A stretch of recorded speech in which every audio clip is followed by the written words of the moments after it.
RI को मरणांतक आक्रमण न्याय पुलिस और मजिस्ट्रेट को पाखरे द्वारस्थ हेले आरआई एमिति किछि घटना घटी चांदबाली तहसिल अधीन सारण राजस्व निरीक्षकों कार्यालय आरआई तापस रंजन जेना ऑफिस रे कार्य करुवा समय भूईवृत्ति पंचायत जगन्नाथपुर ग्रामर सुभाष दास नामक जने युवक आरआई ऑफिस को जाई किछि बेआईन काम करने कहिथिले किंतु आरआई तापस रंजन जेना तांकु मना करदेबारु सुभाष अतर्कित भावे आक्रमण करथिले। आरआई तापस रंजन जेना को देह असुस्थ होबारु से डाक्तरखाना रे चिकित्सित होउछंती। न्याय आरआई बंशड़ा थाना और तहसीलदार को लिखित अभियोग करछंती। ए घटना चांदबाली तहसीलदार कहते घटना घटाई व्यक्ति उपरे दृढ़ कार्यानुष्ठान देखु ऑफिस रे कार्यरत जड़े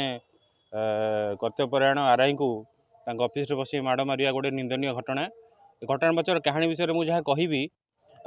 2022 मसीह गोटे उत्तराधिकारी प्रमाण पत्र दि जाइतिला जो आधार किसी जमी बिक्री खरीदी होती किंतु से माने सही समय से जानी पार नथिले जितेबाला आरआई डोर टू डोर सरकार नूतन निर्देशनामा अनुसार दुईखाना संशोधन घर घर बुली जो दुईखाना संशोधन आवेदन ग्रहण करुले से समय से माने अवगत होते बाबद एवं जानिला परे से माने तुरंत तहसीलदार कार्यालय को आसी ए विषय जणाइथिले एवं से समय दुईखाना संशोधन समय आम से उभय पक्ष को डाकिकी सेमानकर पक्ष माने से रखापी आम डाकिलु से पक्ष रखी गोटे प्रकार से समाधान आड़ को गति करुला एवं जो परवर्ती समय से जानिले तार प्रतिकार स्वरूप से माने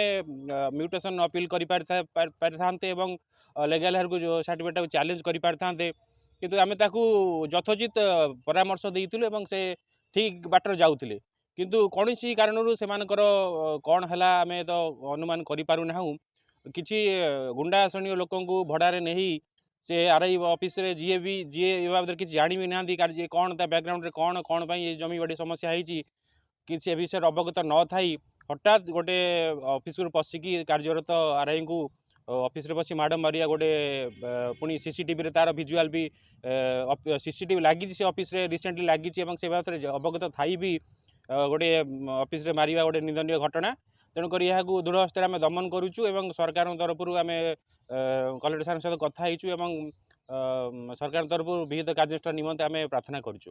चांदबाली प्रशांत कुमार पानी रिपोर्ट टुडे।